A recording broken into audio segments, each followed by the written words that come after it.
Gloria a Dios. Dios les bendiga, hermano. Qué bueno estar en la casa del Señor. Aquí me siento como si estuviera un poquito enfermo, pero no estoy enfermo. Son los estragos esos que se nos han quedado de... Yo sentí que estuve todo el verano. Qué cosa terrible, ¿verdad? Pero estamos en la casa del Señor en este día, hasta que Él quiera, y cuando Él quiera. Y cuando Él no quiere, pues, no se puede, pero nos esforzamos. Dios les bendiga, hermanos. Estamos muy felices de estar aquí en la casa del Señor en esta noche para considerar la sesión número 5 del tema la caída. La caída.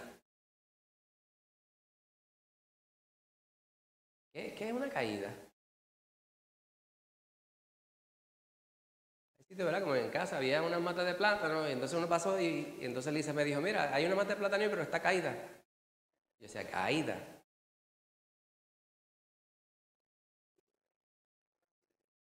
Exacto, una caída es un accidente. Y se presume que quien cayó en algún momento estuvo erecto, de pie, ¿verdad?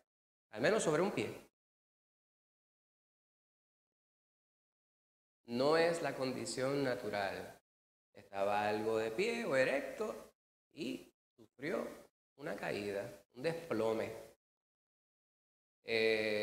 Pero cuando se dice se cayó, quiere decir que el estado en el cual se encuentra, como decía mi hermana Rosana, no es el estado que se pretendía que estuviese originalmente. Y obviamente ustedes saben de qué yo estoy hablando porque ustedes conocen el tema que estamos considerando y que hemos estudiado durante las últimas semanas en este tema, ¿verdad? Todos los estudios con título de pregunta. Y es la caída que ha tenido la humanidad, el ser humano, respecto a su relación con Dios. Dios pretendió crear al hombre y a la mujer para que fuésemos, bueno, nos creó a su semejanza, pero para que fuésemos sus amigos, ¿verdad? Esa palabra se queda corto respecto a lo que Dios pretendía con nosotros, para que tuviéramos intimidad, fuéramos una sola cosa con Él. Y el pecado arruinó todo, corrompió todo. Pero el Señor, siendo la definición máxima de lo que es el amor, pues nos muestra su misericordia, como dice la palabra, que siendo aún nosotros pecadores, Él entregó a su Hijo para morir por nosotros. Cristo murió por mí. Y yo pienso en esto, ¿verdad? Y según íbamos cantando, racionalmente, no simplemente por cantar, estábamos adorando al Señor, pues uno considera la letra de aquello que uno le canta a Dios y uno, por lo menos, debe uno comprender lo que es la fortuna nuestra. Durante todas las ocasiones que yo tengo la oportunidad no que tengo la oportunidad, sino que oro al Señor. Una de las cosas que yo le digo es que me permita tener conciencia siempre de mi gran fortuna, de tenerle en mi vida. Bueno, nosotros somos tan y tan afortunados, ¿verdad? Y el mundo, cuando habla de fortuna, lo que le viene rápido a la mente son dólares y centavos. Es lo material. ¡Qué gran fortuna dejó aquel hombre que murió! La fortuna, cuando murió, esperaríamos que fue a morar con Cristo. Esa es la verdadera fortuna. Usted puede tener todos los chavos del mundo, pero cuando usted se muera, ya sabemos que este refrán es un refrán viejo, usted no se lleva nada para la tumba, se va Ernú. Nada. Y si usted se quedó en el estado natural, caído, lamentablemente, pues se va con aquel a quien usted servía y adoraba, que estaba mencionando el pastor ahorita, ¿verdad? Cada uno de nosotros que estamos aquí sabemos la fortuna que tenemos. Cuando alguien muere sin Cristo, es una desfortuna, un infortunio. Fíjense que la misma raíz de todas esas palabras es eso. Cuán afortunados somos, no es cuánto dinero tenemos. El dinero resuelve muchos problemas, pero los problemas que resuelve el dinero son todos materiales. Mira a ver si no es cierto. Todos son materiales. Por eso es que cuando nosotros conocemos a Cristo, lo que debe estar en nuestro corazón, por eso es que oramos al Señor y mi familia me conoce. Cada vez que yo oro, bueno, y aquí también, yo le pido al Señor que nos dé paz, que nos permita estar en comunión con Él y los unos con los otros. De ahí en fuera, ¿qué más uno necesita? Ni siquiera salud. El Señor nos quiere dar salud, pues gloria a Dios. Pero es mejor uno morir en paz con el Señor que morir sin el Señor y habiendo vivido una vida bien saludable, bien energético. Vivir 150 años sin Cristo y haber gozado la vida como la gente dice, eso realmente no es una fortuna. Mejor estar arrastrado, sin amigos, pelado y enfermo, pero con Cristo. Esa es la verdadera fortuna. La pregunta que es el título del estudio de esta noche es: ¿por qué me siento mal cuando peco? ¿Por qué me siento mal cuando peco? Y usted dirá, la contestación a esa pregunta como que es bien simple, ¿verdad? Pero no es tan simple nada, porque hay gente que no se siente mal cuando peca. Quizás si usted dice, pues la contestación es obvia, pues qué bueno, porque eso me dice algo de usted. Porque cuando pecamos, nos debe dar vergüenza. Cuando nos damos cuenta que pecamos, vamos a presumir que no pecamos adrede, y hay instancias que sí. Que sabiendo que algo está mal, lo hacemos como quiera. Ese chave. Y fui y lo hice. Y luego se captura uno, un momento de lucidez, esos que nos permite el Espíritu Santo, comprendiendo que contra quien pecamos fue contra Cristo Jesús mismo, quien dio su vida por nosotros para que nosotros pudiéramos tener paz con el Padre. El Señor de ahí fue que nos quiso sacar a nosotros y entonces nosotros queremos volver al lodo. Ay, no tiene que ser algo bien grande. Con los chismecitos por aquí y por allá, eso es suficiente. De hecho, hay algunas cosas que para nosotros pudieran parecer no ser tan graves, pero son igual de malas que aquellas que nosotros señalamos en las demás personas. Ninguno de nosotros aquí es adúltero, pero quizás alguno de nosotros puede que seamos chismosos, o puede que seamos rencorosos, o puede que seamos altaneros, o vanidosos. Fíjense que todas esas cosas, por lo general, nosotros no las decimos como estos grandes pecados, ¿verdad? Porque nadie murió por eso, que te sepa. Pero el que es adúltero, usted dice, ay, está atentando contra toda la familia. Aquel es un adúltero. Ese lo que merece es que le den la cadena perpetua. Que todo el mundo lo señale, que le pongan brea y pluma y lo pase en un caballo por el medio de la plaza. Pero yo soy chismoso y no estoy viendo el daño que hace mi lengua. O yo soy altanero y no estoy viendo el daño que yo le hago a mis hermanos, a mis vecinos, a mis compueblanos, con mi altanería, con mi soberbia. Pues es necesario que nosotros tengamos conciencia, que tengamos constancia de qué es lo que nosotros hacemos.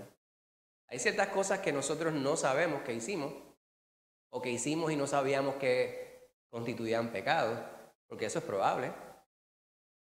O hay ciertas cosas que puede que nosotros hagamos, esta es la inversa, y se nos señala como que es algo que está mal delante de Dios, pero realmente en ningún lugar de la Biblia lo dice.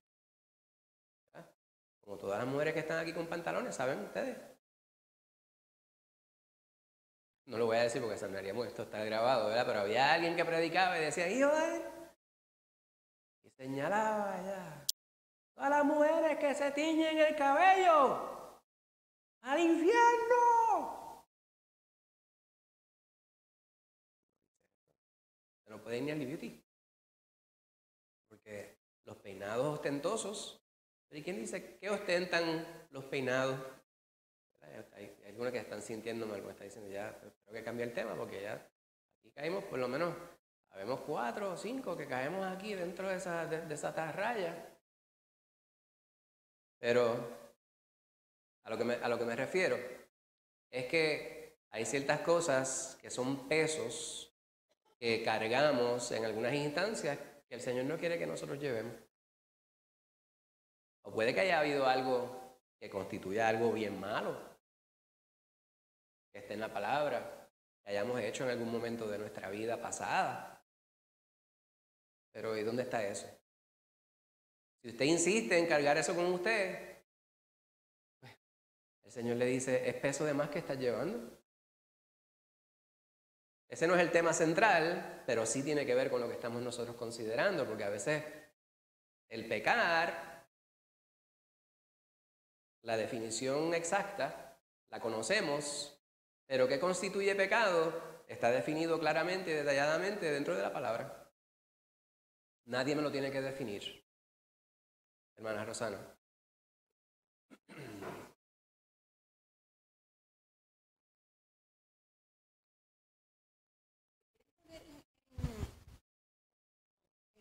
Con otra persona, por ejemplo.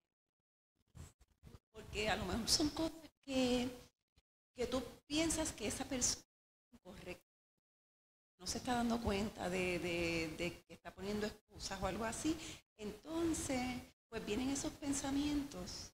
Y como que yo a veces pienso que es el mismo Satanás poniendo esos pensamientos en mi mente para que yo peque. Porque la tentación no es pecado como hemos aprendido. Pero que con eso uno batalla, también con esas aflicciones de la mente que vienen. Entonces uno tiene que poner un pare y detenga. No es así, Señor, ayúdame a no pensar de esta manera, corrige mi pensamiento, mi actitud. No quiero enojarme por eso. Ayúdame a no guardar rencor, ayúdame a no guardar resentimiento. Amén. ¿Verdad? Todas esas Amén. cosas. Ahora, algo que yo sé que no fue intencional, ¿verdad? Dentro de lo que decías, es algo que nosotros a veces repetimos. Y lo decimos mucho, ¿verdad? Respecto a la influencia de Satanás en nuestra vida, ¿verdad? Satanás ni es omnipresente, ni es omnisciente, ni es omnipotente. No, seguro. Está constantemente al ataque, al ataque. Y estoy de acuerdo con todo lo que dijiste. Pero a veces yo pienso que nosotros le damos mucho crédito al maligno, ¿verdad? Porque la maldad ya está. Y nuestra naturaleza, ya de por sí, ahí hemos visto distintos pasajes bíblicos, lo dice Pablo, lo dice Santiago, el pastor estaba predicando sobre esto recientemente, ¿verdad? Nuestra concupiscencia, nuestra propia naturaleza, nos lleva a pecar. O sea, nosotros somos seducidos por nuestra concupiscencia, por nuestra naturaleza mala, corrupta. Y sí, exacto, y si nosotros sucumbimos ante nuestra naturaleza, como dice Pablo y como dice Santiago, pues vamos a pecar. Hay varias palabras que vamos a repetir mucho hoy, ¿verdad? A ver, de las palabras que ustedes estudiaron para esta noche, ¿cuáles son 2 que se destacan? Que se destaca. Cuando usted dice destaca, porque significa eso. Usted pone una estaca y usted las pone ahí, se pueden ver. Son la palabra, yo voy a decir la primera y usted me dice la segunda. La primera es la palabra culpa. Y la otra yo la dije hace un rato, pero no se avergüence si usted no se acuerda de esa palabra. ¿Cuál es la palabra? No se avergüence de no acordarse. Vergüenza es la otra palabra. La culpa, la vergüenza, esas son las 2 palabras centrales que vamos a estar considerando a través del estudio. Se debe poder distinguir entre ellas. Y otra, periferal o secundaria, diría yo, es la palabra condenación. En Puerto Rico esa era una expresión. Hay tantas expresiones pueblerinas, ¿verdad? Que la gente a veces saluda así. Mira, condenado. Yo tengo un pariente jayuyano que ustedes conocieron en varias de las bodas, yo creo, de las nenas. En la boda de Clara habló. Él saluda así. Condenado, tanto tiempo iba que no te veía. Yo decía, no me digas condenado. Ya yo pasé de ese modo de vivir. Pues esa es una palabra grande. Pero vamos a ir a esa palabra en contexto. Antes de ir al meollo del asunto, vamos a ir al vídeo para tener un breve resumen resumido. Vamos a la porción central. ¿Por qué me siento mal cuando peco? El pecado nos hace culpables ante Dios y nuestra conciencia nos acusa. A menos que tu conciencia sea particularmente insensible, es probable que hayas sentido culpa o vergüenza al menos 1 o 2 veces desde que despertaste esta mañana. Pero, ¿qué nos dicen la culpa y la vergüenza? ¿Y qué dice la Biblia sobre ellas? La culpa y la vergüenza están relacionadas, pero no son idénticas. Estudiemos la diferencia entre ambas mientras ahondamos en las doctrinas de la culpa y la vergüenza. Honestamente, entender la culpa puede ser realmente difícil si la tratamos como un sentimiento, pero en el sentido bíblico es un estado objetivo, no algo que sentimos. Literalmente se refiere a un individuo o grupo de personas que son encontrados culpables de un mal cometido. Así, se relaciona también con el castigo que viene como resultado. Esta es la condición de la humanidad según las Escrituras. Todos somos culpables de quebrantar los mandamientos de Dios, culpables de desobedecer y violar sus leyes. De hecho, Jacobo explica que si somos culpables de violar un solo mandamiento, somos culpables de violar todos ellos. Debido a que la culpa es un hecho objetivo más que un sentimiento subjetivo, es cierta ya sea que nos sintamos culpables o no. La vergüenza, sin embargo, es un poco diferente. La vergüenza es una respuesta emocional que ocurre cuando nuestra conciencia nos acusa. Es dolor que proviene de nuestra culpa. Así que cuando describimos sentirnos culpables, lo que en realidad estamos sintiendo es vergüenza. Esta, como cualquier otro sentimiento, puede ser fluctuante y no es del todo confiable. El Evangelio nos dice que Jesús ha quitado nuestra culpa y nuestra vergüenza. A Él le plació hacerlo. El autor de Hebreos escribió que por el gozo que le esperaba, Jesús fue a la cruz y soportó el pago de nuestra culpa. Después de esto, Él se sentó a la diestra del trono de Dios. Cada vez que sintamos culpa o vergüenza, lo único que debemos hacer es recordar a nuestro Salvador, quien quitó de nosotros toda consecuencia del pecado para siempre.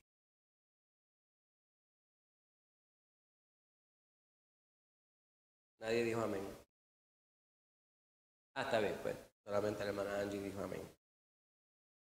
Gloria al Señor. Culpa y vergüenza. Esto de la vergüenza, que mucho se ha hablado sobre eso aquí, ¿verdad? Pues es una cuestión cultural también. Muchas veces el pastor dice, la vergüenza es eso que nos enseñaron a dejar en el plato, ¿verdad? Porque usted no puede comérselo todo cuando usted visita, excepto si usted es yo. No deje ni la vergüenza en el plato, y cuando quieren decir la vergüenza es ese poquito que decían, bueno, no es que usted es un enmayado, que vino aquí. Pues no, en mi casa decían, pues te lo comes todo para que la persona que cocinó sabe que estaba tan y tan bueno, que lo que te faltó fue pasarle la lengua al plato, y hay gente que hace eso también. Pues esa es la vergüenza. Y yo iba en algunos sitios y yo a veces me sentía ofendido, porque cuando el pastor los otros días hablaba, decían, ustedes le enseñaron cuando usted iba a los sitios, que le decían, no. A mí en todos lados que yo iba me decían, no, gracias. ¿Quieres refresco? No, gracias. Y yo por dentro dije, ay, que me lo sirva. ¿Verdad? Entonces, pero había un tiempo que yo empecé a coger complejo. Yo decía, porque la gente siempre me dice sinvergüenza. Come sinvergüenza. Toma sinvergüenza. Y yo llegué a pensar, y por eso fue que yo era malo antes de convertirme en el Señor, pues me convertí, la gente me lo decía tanto que me convertí en un sinvergüenza, de verdad. Pues la culpa y la vergüenza. Vamos a estar viendo la distinción entre estas dos palabras. La primera de ellas, la culpa. Pues mire, yo traté de resumir ahí, en esa diapositiva, en ese slide, bien dicho, lo que vimos en el vídeo hace un momento, ¿verdad? No son la misma cosa. No son palabras sinónimas. Son dos cosas distintas. Una de ellas es algo objetivo y otra de ellas es algo subjetivo. Y vamos a ir sobre esas palabras también dentro de un momento cuando vayamos al contexto específico. Ahora, la culpa es una condición. Pueden ser muchas razones por las cuales una persona puede ser hallado culpable o identificado como un culpable. De camino de casa para acá hoy,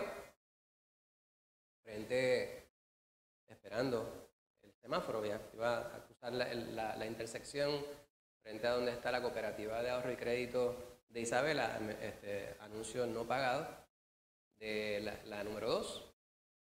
Estaban prescribiendo a un caballero en un vehículo. Los policías le estaban dando una prescripción. Yo lo vi con el recetario en la mano, yo no sé lo que estaba diciéndole. Pero yo tengo el derecho al paso, entro a la carretera principal y veo que este vehículo viene de inmediato tras de mí y decía, pero el semáforo está a favor mío y a él le acaban de dar un boleto y está rebasando la luz roja. Yo lo declaré culpable de inmediato, pero parece que el policía me escuchó porque se le tiró detrás y le dio otro ticket más adelante. Lo detuvo. 2 veces culpable. Y es probable que fuera feo también y también culpable de ser feo. Así que le dieron, bueno, yo presumo que le habrán dado un boleto primero y eso le dio tanto ánimo como para ganarse el próximo. Pero yo me siento mal ahora porque me sentí muy bien cuando vi lo que yo pensaba era justicia. ¿Verdad? Porque por lo general uno no ve eso. Allí en Isabela también hay un semáforo que dice, deténgase aquí con la luz roja. Y la gente, pero quizás es que la gente lo que interpreta es detente, pero no te quedes. ¿Verdad? Porque no es que, quizás eso, deténgase hasta que cambie a verde. Quizás hay que cambiar el letrero, porque los puertorriqueños somos bien específicos. Pero por lo general usted ve eso y usted dice, aquí la gente no hace pares, aquí la gente rebasa la luz amarilla y pasa la roja y usted tiene que esperar por ella. Y tantas cosas, ¿verdad? Hay tantas cosas que la gente lanza basura a la calle, en el patio de la casa de uno. Y usted dice, todas esas cosas quedan impunes. Y entonces cuando de momento usted ve que usted sabe que alguien es culpable y hay justicia, uno como que se alegra. Yo les tengo que confesar que yo me puse un poquito contento en ese momento. Quizás estuvo mal de mi parte. ¿Qué usted piensa, suegra? ¿Estuvo mal de mi parte? Lisa me está diciendo que sí. Por acá me dicen que no. ¿Estuvo mal de parte de esa persona? Se ganó el ticket. Pues, culpable es un delito que se comete y se identifica como tal. ¿Verdad? Se cometió un delito y le pudieron identificar. Pero en el caso que vamos a estar nosotros enfocados es en nuestra relación con Dios. Todos somos culpables. Todos. La palabra me dice que todos los que estamos aquí somos culpables. Y cuando nosotros evaluamos nuestra vida, nos damos cuenta que todos los días cometemos faltas, infracciones contra la ley de Dios. La ley de los hombres es importante. Él nos manda que vivamos vidas ordenadas, que obedezcamos a nuestros gobernantes, porque ellos han sido puestos por Dios. Por Dios, ¿qué pensaría? ¿Quién se cree eso? Que fulano de tal fue puesto por Dios. Bueno, me lo dice la palabra, tengo que creerlo. Hay algunos que son puestos para bendición y otros son puestos como látigo. Ellos mismos no lo saben. ¿Verdad? Mira la situación allá en Venezuela, en Corea del Norte, en China, en Rusia, en Irán. A veces nos quejamos mucho de Puerto Rico. Mira un poquitito más adelante. Váyase para Haití, que es ese de la luz allí. ¿Cuándo usted piensa que le va a llegar el agua y la luz a mucha gente que vive en aldeas en Haití? Nunca. Quizás pasen el resto de su vida, quizás tienen 10 años ahora y nunca el resto de su vida vea ni agua potable por las tuberías de su casa, si es que tiene casa en algún momento, ni electricidad. A veces es bueno poner las cosas en perspectiva, ¿verdad? ¿Qué tiene que ver esto con la culpa? Pues tiene que ver todo, hermano, porque como nosotros pensamos y como nosotros percibimos y como nosotros evaluamos el mundo y la realidad, tiene que ver precisamente con qué es lo que constituye parte de mi culpa. A veces somos culpables sin nosotros saberlo. Algo que yo detesto es la autojustificación. La culpa es huérfana. Entonces, yo lo detesto y como lo detesto tanto, cuando lo veo en mi propia persona mía, de mi persona personal, me da más asco. Algunos de los ademanes esos del pastor. Uno queda embarrado. Cuando uno dice, uno ve algo feo, algo que a uno no le agrada, y de momento te das cuenta que tú mismo lo tienes. Que todo el tiempo, y vengo por ahí, y me metí allí, pues, y me metí a ese otro sitio, y una peste, todos lados apesta. Y de momento, apestaba era yo. A veces es así. El pecado es así. A veces estamos tratando de justificar nuestra impureza señalando a los demás. El pecado de aquel es este, el pecado de aquella es este, el pecado de aquel es este, el pecado de... Y todo el mundo tiene pecado, pero no sé, cuando me paro frente al espejo, me doy cuenta que lo que me estoy es utilizando una expresión de psicología, proyectando. Todo lo que está mal en mí, yo lo quiero ver mal en ti. Tú estás peor que yo, por lo tanto, yo estoy justificado. Pues esa es una gran culpa que nosotros cargamos. Ahora, todos nosotros estamos así, nos lo dice la palabra, pero utiliza el sentido común, evalúe su propia vida.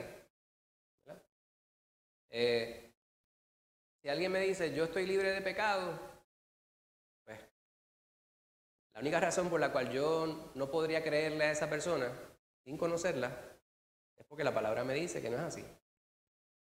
Pero si no fuera porque la palabra me lo dice, pues entonces yo puedo decir, pues esta persona es una persona pulcra, pura, justa, la piadosa. No hay falta en esa persona. El Señor envió a Cristo y a esa persona. ¿Verdad? Y esto es ningún tono de broma, ¿verdad? Sin ninguna intención de hacer una broma. Pero le toca a cada uno evaluarse a sí mismo y ver si realmente en nuestra vida hay la pureza que Dios demanda de nosotros. Porque si el Señor me dice, tienes que ser santo como yo soy santo. ¿Te ha pensado bien en lo que quiere decir eso? Yo imagino que sí, pero hay que pensarlo de vez en cuando, ¿verdad? ¿Qué demanda Dios de mí? No estoy diciendo qué te sugiere, qué te recomienda. ¿Qué demanda? ¿Qué exige Dios de parte de nosotros? Y la palabra me dice, Dios demanda de mí que yo sea santo, que yo sea íntegro, que yo sea justo, que yo sea puro. Y cuando yo evalúo mi vida a la luz de la palabra de Dios, me doy cuenta que soy hallado corto. Yo soy corto de estatura, pero en lo que respecta a mi comparación, a la comparación de mi ser, de mi integridad con Dios, me doy cuenta de que me falta mucho camino por recorrer. Y hay veces que usted dice, que bueno, pues yo evalúo mi vida y estoy seguro que usted también lo hace. Yo miro mi persona versus quien yo era hace 30 y pico de años atrás, yo digo, Dios es grande, Dios es grande, porque tanta cosa que uno pensaba, tanta necedad y tanta cosa en la que uno... Y nada de eso realmente uno lo consideraba ser algo problemático, para utilizar una palabra. Era algo, pues, era, así es la vida. Yo no estoy haciendo nada, yo no le hago mal a nadie. Yo creo en Dios. Yo amo a Dios. Entonces yo miro mi vida ahora y lo comparo con aquel que estaba antes y como que no me llevo tanto con aquel tipo. ¿Verdad? Pero a veces veo a aquel como si uno lo quitara, ¿verdad? Y se lo pusiera a otro, como si fuera un disfraz, y se lo pone a otro. Entonces yo lo veo. Y antes de yo empezar a despepitar por la boca contra esa persona, y digo, pero ven acá, si serás tú. Y el Espíritu Santo me lleva a actuar en amor. Y le doy la oportunidad. El problema es que a veces nosotros, y después está tirado en el piso, ay, no debí haberle disparado. Pues de eso también somos culpables. Tenemos que recordar que somos pecadores. La culpa es algo que era parte de nosotros. No obstante, voy a dar la palabra a hermana Rosana, pero esta parte es bien importante. No quiero que usted piense que eso es algo que ya usted lo tiene pegado ahí con Crazy Glue. El Señor lo tenía pegado con Crazy Glue. El Señor vino y te hizo, y te dejó sin pelos y sin piel en esa parte. Ya ese no es un peso que tienes que cargar, porque Cristo Jesús te lo llevó. Hermana Rosana.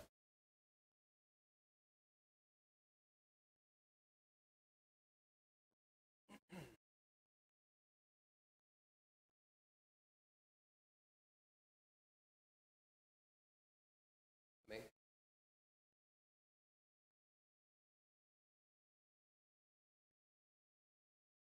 ¿Cuáles son los momentos en los cuales te encuentras que no tienes que pedirle perdón al Señor?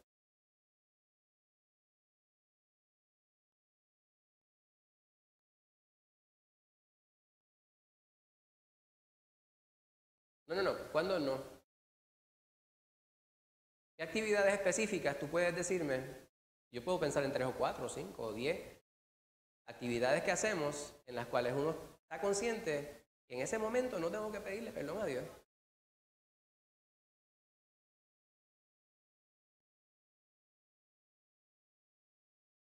Pues habiendo contestado esa pregunta, ¿cuál es tu consejo para mí?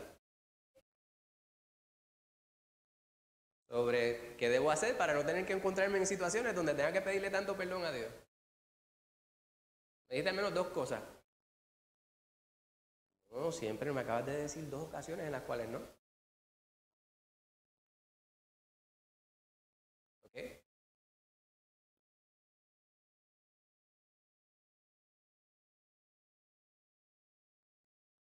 Yo lo voy a cambiar, hermana Rosana. ¿Sabes? Estoy tratando de trabajar este método socrático contigo, que no me está funcionando. Si tú me preguntas, hermano James, ¿en qué ocasiones te sientes que tú realmente no estás en necesidad de pedirle perdón a Dios? En ese momento no es que no están en necesidad, sino que en ese momento está todo tan y tan claro, alabando al Señor. Esa es una. Podríamos mencionar muchas otras, ya que dijimos esa y tú mencionaste una, estoy seguro que ahora se nos ocurren muchas. Y yo te pregunté, ¿cuál es tu consejo para mí entonces? Si esa hubiese sido tu pregunta, pues yo digo, pues mantente más en alabanza, mantente más en oración, mantente más en la lectura de la palabra. ¿Cuál es el denominador común de todas esas acciones? Que todas son en comunión con Dios. Cuando estamos en comunión con Cristo, cuando estamos, ¿verdad? Pues hay instancias en las cuales estamos con Él. Cuando estamos pidiéndole perdón, esa es una instancia que estamos con Él. Pero yo no le voy a pedir perdón por pedirle perdón. Señor, perdóname porque te pedí perdón. No tiene sentido. Pero cuando estamos en oración con el Señor, cuando estamos en alabanza, cuando estamos adorando al Señor, alabándole, cuando estamos leyendo su palabra, cuando estamos congregados, enfocados en nuestra intimidad con el Señor, son instancias en las cuales nos damos cuenta que no siempre pecamos. En ese momento, en ese interín, es un momento de completa comunión con Dios, si lo podemos llamar de esa manera, ¿verdad? Cristo Jesús vino para quitarnos la culpa. No hay otra forma. No había otra forma de que pudiéramos nosotros resolver ese problema. Por nuestra propia cuenta, en el Antiguo Testamento estaban los sacrificios, ¿verdad? Los holocaustos, el continuo sacrificio. Pero, ¿qué resolvía eso? ¿Para cuánto tiempo resolvía? Este momento. Exacto. Que a veces era inmediatamente después. Salían de allí y iban.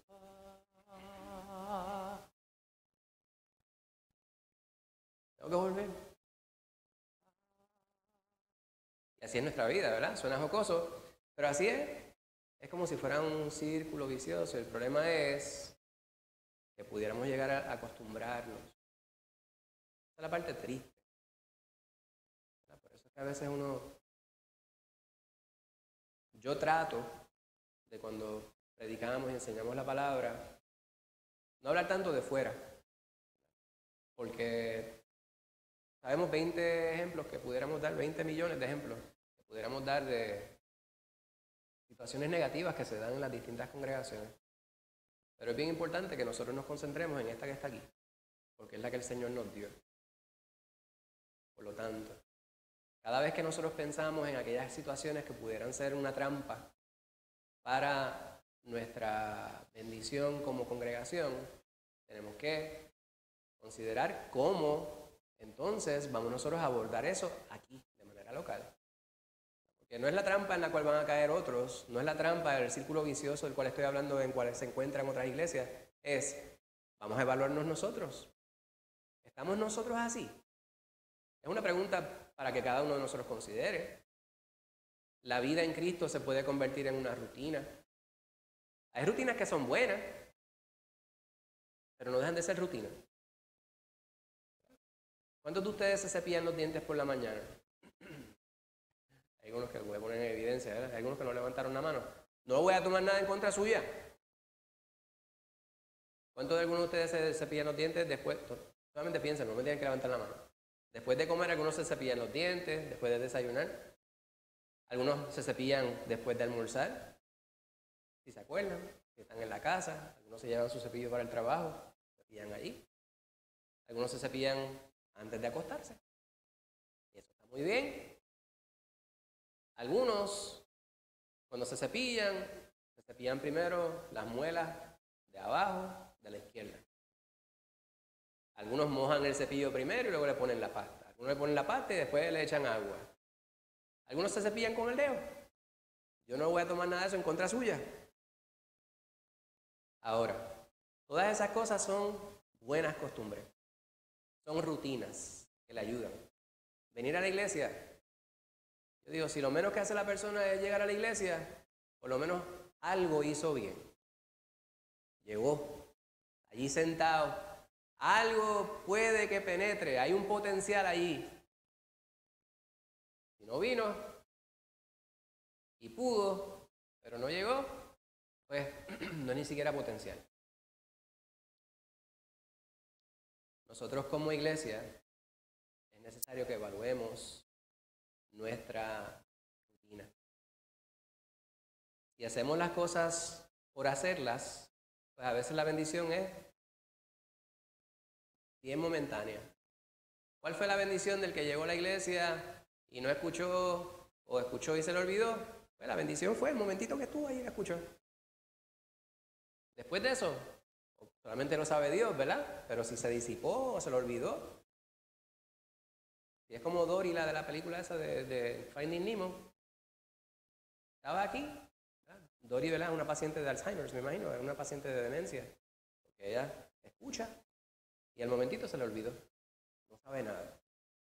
Pues, si nosotros como iglesia nos acostumbramos a hacer ciertas cosas por religión, por repetición, por eso yo a veces digo el catecismo.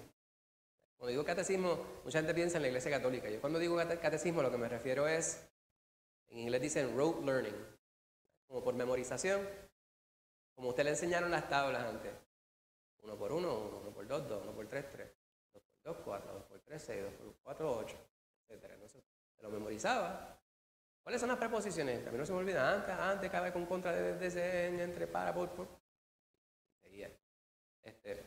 me sirve de algo ahora, ¿verdad? Como maestro de idioma.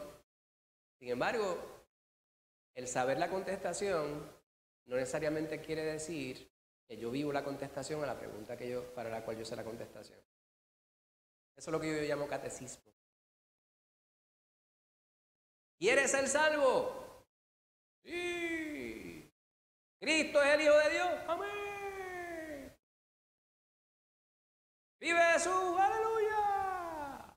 Entonces, no estoy diciendo que no se puede alabar al Señor de esa manera. Si usted siente en su corazón decir un amén, un aleluya, un gloria a Dios, pues eso es usted con el Señor. El problema es que se convierta en un bluff, para utilizar otra palabra de un prócer,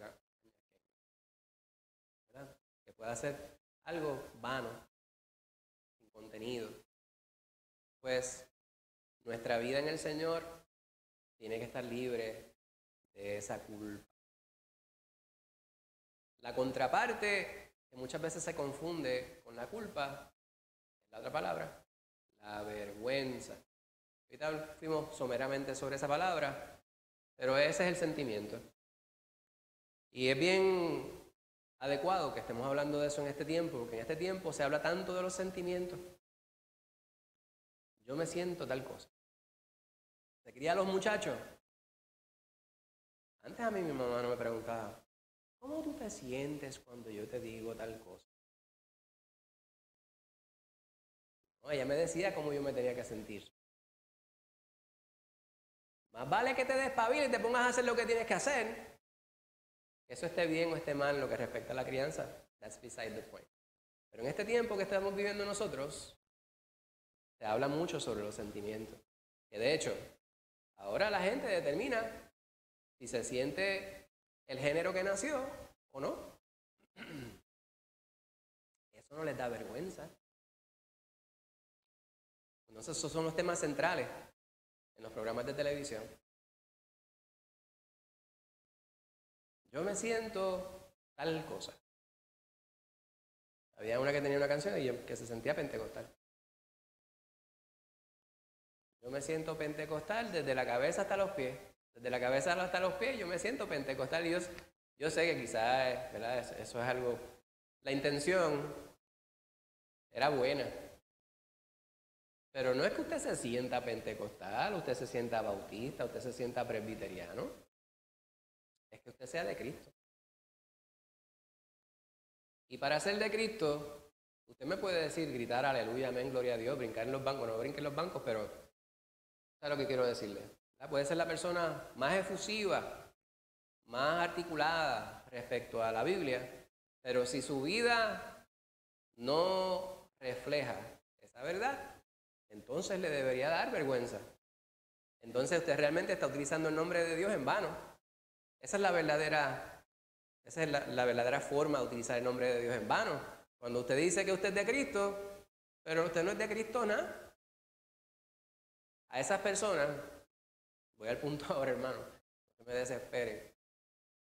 A esas personas son las que realmente podemos nosotros identificar la vergüenza. ¿Cuál es la vergüenza?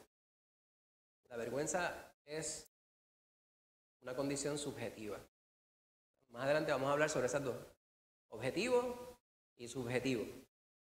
Algo objetivo es algo categórico.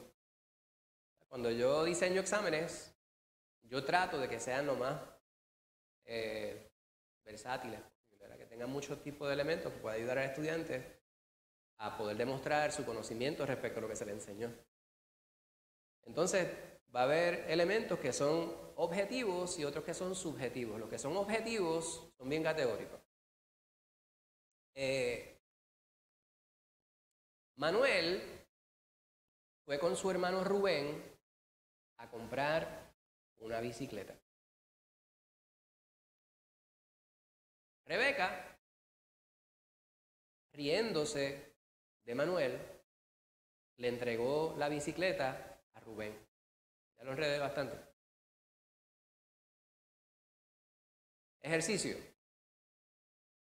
Mencione dos de los personajes en la narración. Dígame uno. Manuel. No tengo estrellitas, pero tuviese dado una. Otro personaje, Rubén. Si usted escribió esos dos, ya usted tiene ese ejercicio bien. Había uno más, ¿verdad? Pero yo dije, dimensióneme dos. ¿Había otro? ¿Cuál era? Rebeca, puntos de bono. Pues esa pregunta es objetiva, ¿verdad? Porque si usted me dice Samuel, yo digo no, menos uno. ¿Por qué? Porque no había ningún personaje que se llamara Samuel. Y dice, sí, pero quizás de apodo le decían Samuel. O le decían Willy, porque ahora usted puede decir Willy a cualquier persona. Un chiste interno, ¿verdad? Conocíamos dos personas, ¿ustedes lo conocían? Mi padre biológico se llama Alfredo y le dicen Willy. Pero había otro señor, ¿verdad? ¿Cómo era que se llamaba? Dionisio. Le decían Dani también. Decía de Dionisio. Decían Willy. Es que Willy es versátil. Si usted no sabe cómo se llama a alguien, llámele Willy, lo más seguro tiene 50% de probabilidad que la pegue. No, pero de vikingo yo puedo entender eso de cuando era muchacho. Pero no le llaman Willy también, por casualidad, ¿verdad? Willy. Pues la pregunta que le formulé hace un momento, pregunta objetiva, categórica. No hay forma de que usted pueda decir, las contestaciones se salen de aquí. Ahora, yo les dije que había una bicicleta de por medio. ¿Quién la tenía? Rebeca.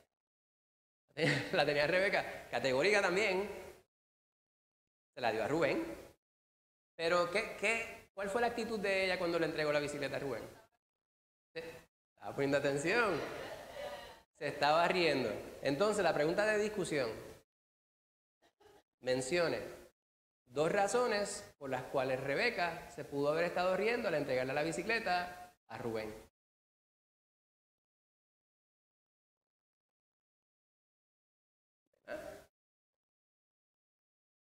Exacto.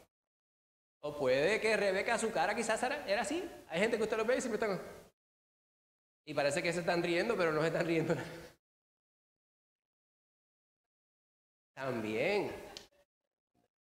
Hay tantas razones por las cuales, ¿verdad? Esa pregunta es subjetiva. Hay una que es categórica, otra no es categórica. La culpa es objetiva.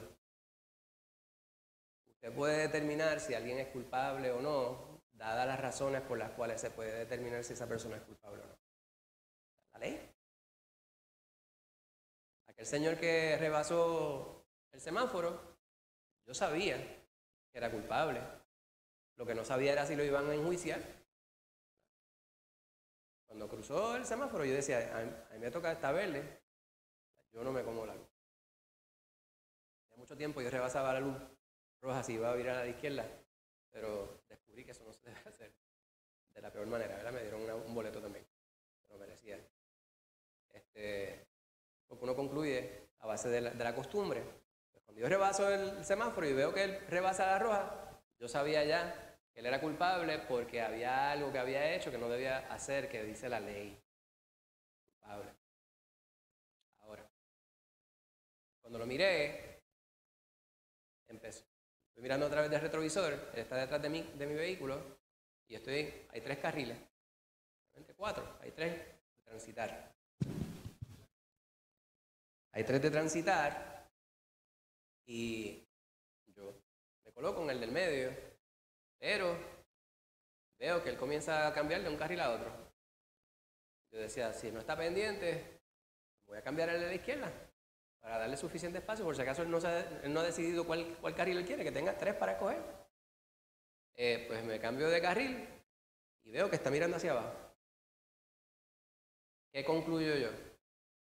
Que se le cayó el boleto que le acaban de dar en el piso, que tenía el celular en la mano.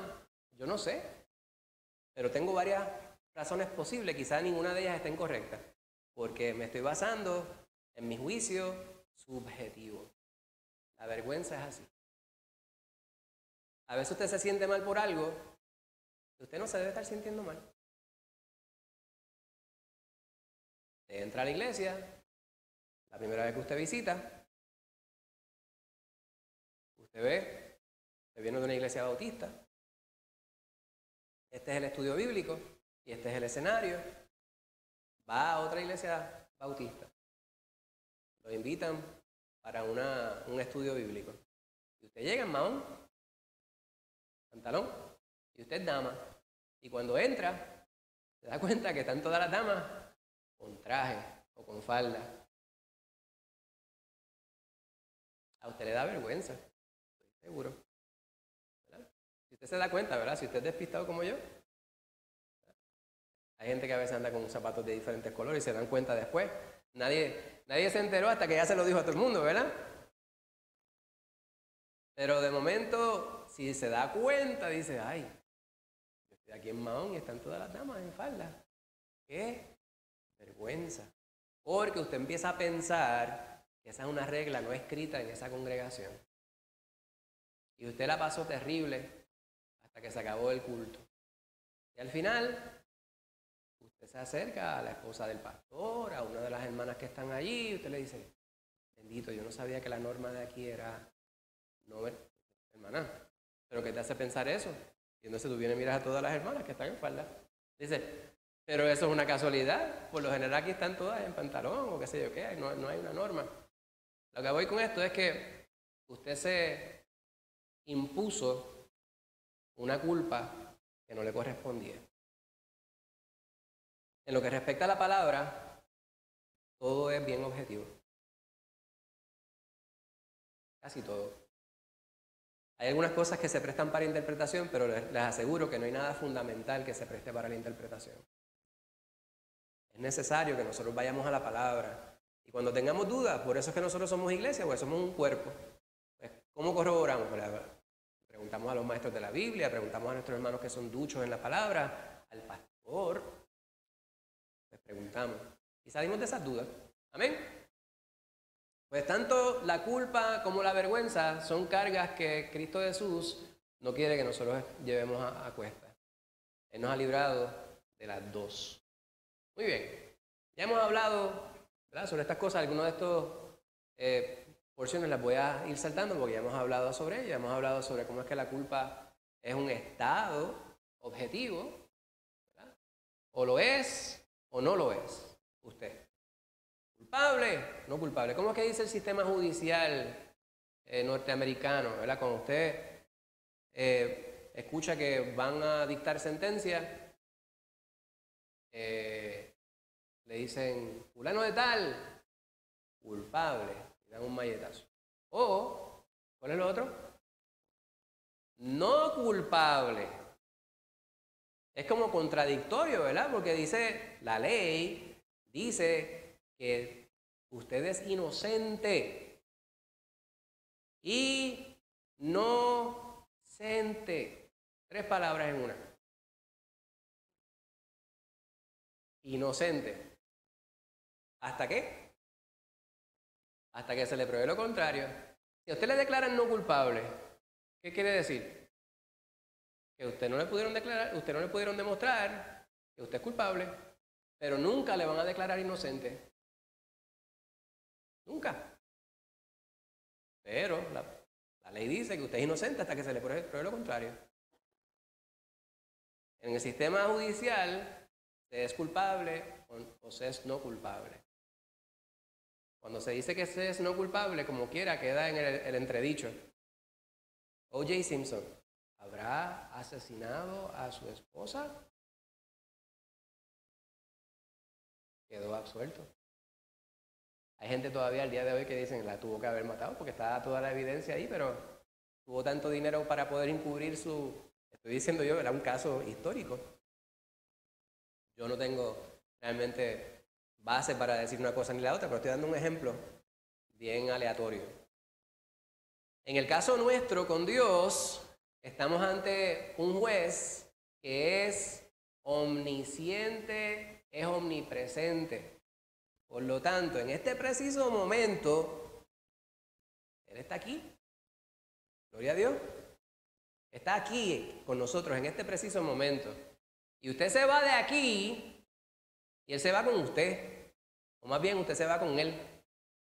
Y yo me voy con Él. Y el hermano mío se va con Él. Y todos nosotros vamos en direcciones distintas. Pero nosotros estamos todos con Él. Ese es el misterio de la omnipresencia. Pero aparte de ser omnipresente, nuestro Dios también es omnisciente, que lo sabe todo. En el caso del maligno, él no puede estar en los mismos sitios a la misma vez, pero ha reclutado y tantos millones de seres malos, que él no tiene que estar en todos los lugares, tirando cascaritas para ver si la gente cae. No sabe lo que está en la mente de las personas, pero ya no hay que saber lo que está en la mente de las personas, porque usted juzga por lo que usted ve. Usted ve a alguien caminando por ahí, la persona va así.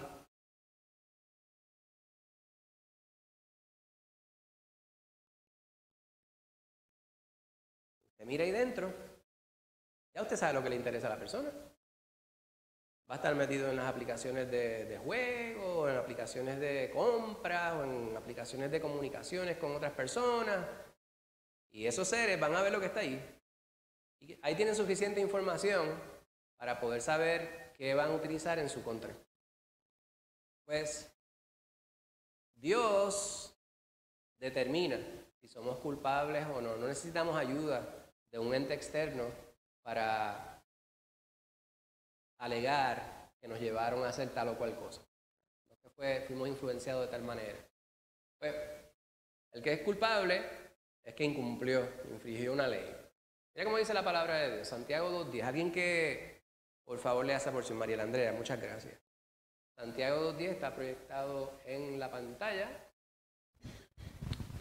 Aquí dice Santiago sobre quien ofende la ley. Dice así, porque cualquiera que guarde toda la ley, pero ofendiere en un punto, se hace culpable de todos. ¿Ven? ¿De todos los qué? De todos los puntos y las comas. De todo, ¿verdad? De todo lo que se dice allí. ¿Cuáles son algunas leyes? A ver, a mi suegra, dígame una o dos leyes que usted se acuerde de los 10 mandamientos. No matar, no robar. ¿Te acuerdas de los demás? Tú estabas ahí cuando los estaban entregando. No.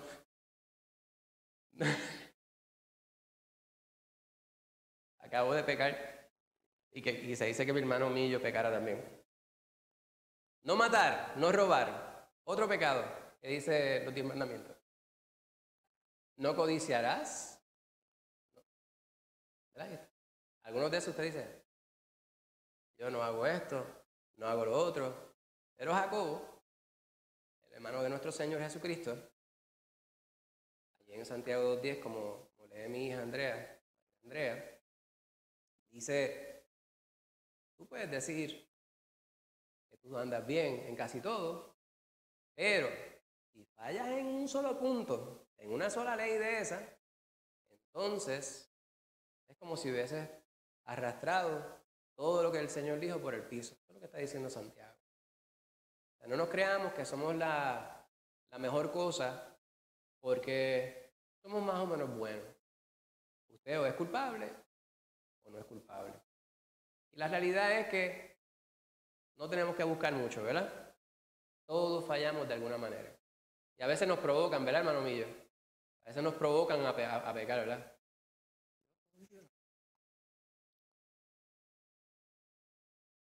Hermana Angie, ¿podrías leer este versículo?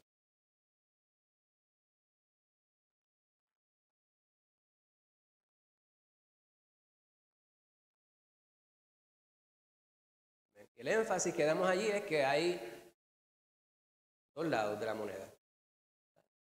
Hay culpables y hay inocentes. Y el Señor sabe cuál de los dos tú eres respecto a la situación que estemos considerando, ¿verdad? Porque no es que nosotros nos tiremos en una esquina a decir, bueno, no tengo remedio. El Señor mismo es el que te está diciendo, sé santo, porque yo soy santo. Todos los días es un reto, hermano. Todos los días debe ser una motivación para nosotros agradar a Dios más. Todos los días es una oportunidad que el Señor nos da para exaltar su santo nombre. Esa debe ser nuestra intención, esa debe ser nuestra motivación, esa debe ser nuestra energía del día. Yo voy a vivir hoy para Cristo Jesús. no mirando que voy a fallar o hacer esto o lo otro. Voy a hacer todo para agradar al Señor. Que si de momento te caíste, te raspaste la rodilla, ¿qué tú haces? Pues me quedo aquí llorando hasta que alguien venga a levantarme, porque ay de mí, estoy tan y tan débil. No, mire, levántese y despabilese. No espere que venga alguien a llorar al lado tuyo. Por ejemplo, mi suegra. Yo, a veces me preocupa, ¿verdad? Una vez que de momento sí, gracias al Señor, cuida al Padre amado, que se cae, bueno, se cayó recientemente. Ella se cae y la primera que se ríe de ella misma es ella. Entonces yo sé que a veces es nerviosismo, pero yo digo, así debemos ser nosotros respecto a todo en nuestra vida. Charlie Chaplin decía, y no es de la Biblia, decía que aunque la vida no es un chiste, debemos nosotros aprender a reírnos de eventos en la vida. Estoy parafraseando. Cuando nosotros aprendemos de mirar nuestras situaciones difíciles y adversas y podemos disfrutar aún en ello, pues nosotros realmente hemos aprendido a reír. ¿Verdad? Y eso, hay unos paralelos con algunos preceptos bíblicos. El Señor nos manda a que nosotros estemos siempre con la mirada puesta en Cristo Jesús, no en los problemas, no en las vicisitudes. No nos vamos a desesperanzar porque algo haya sucedido incorrecto, algo haya sucedido mal. En estos días enfrentamos una prueba y puede que algunos de nosotros hayamos sucumbido a pecar. ¿Pecar de qué? Pues quizá de quejarnos. Ay, yo que pensaba dormir hoy con aire. Y yo es que a veces digo, que quizás estoy dando ejemplos quizás que no vienen al caso, pero es meritorio nosotros pensar o evaluar cuán engreídos a veces llegamos a ser. Ay, esa agua estaba caliente. Y no se da cuenta que tiene un vaso de agua para tomar. No se da cuenta de que la cantidad de agua potable, nosotros usamos agua potable para botar los desperdicios del inodoro. No voy a entrar en todos los micro detalles, porque usted sabe lo que llega al inodoro. Pues lo que está allí, nosotros botamos litros y litros y litros, galones diarios para botar esa basura, los excrementos de nuestro cuerpo. Más agua que la que van a ver muchos niños en Haití o en distintas partes del mundo. En una semana o un mes, nosotros lo botamos en un día. ¿Para qué? Para botar las cosas al pozo séptico o al alcantarillado. Pues pecamos, hermano. Pecamos y no podemos decir nosotros que entonces somos inocentes. Si evaluamos nuestra vida, nos vamos a dar cuenta de que sí hay culpabilidad en nosotros, pero la pregunta es, ¿cómo yo lidio con esa situación, con esa circunstancia? Y ustedes conocen la contestación, lo que acabamos de decir, enfocados en Cristo Jesús, todo el tiempo. Señor, va a haber tantas mis vicisitudes, tantas mis deficiencias, pero también va a haber mi fortaleza. Él va a construir sobre esa fortaleza y me va a capacitar aún más. No se me ponga triste. A ver, Úrsula, ¿podrías leer esa? Está ahí, Isaías 6:7.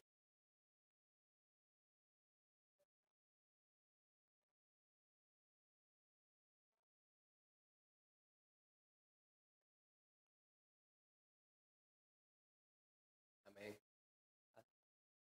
Amén. Pues, décadas atrás este era uno de los pasajes que a mí más me intrigaba. Me identificaba mucho con el contexto, ¿verdad? Porque previo a esto son los ayes. Está Isaías señalando. Antes utilizaban una ilustración que decían, ¿verdad? Cuando usted señala a alguien, usted acusa con un dedo, pero hay 3 por lo menos que le acusan a usted. A menos que usted esté en el ejército, porque en el ejército le señalan así, con todos los dedos hacia usted. Pero así, un dedo para allá, pero estos me miran para acá. Y así fue con Isaías. ¡Ay de ti, que hiciste tal cosa! ¡Ay de ti! Y todos los ayes. Pero de momento Isaías se da cuenta que él es un hombre pecador. Entonces dice, ay de mí. Pues el pecado está ya cubriéndonos. Sin embargo, Dios mismo nos limpia del pecado, quita el pecado de nuestra vida. Y podemos nosotros categóricamente determinar qué es pecado y qué no lo es. ¿Alguien que quiera leer esa porción? Dorian, muchas gracias.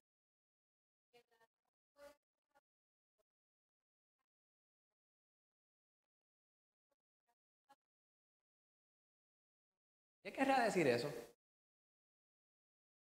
Defensa propia. El que murió, se lo buscó.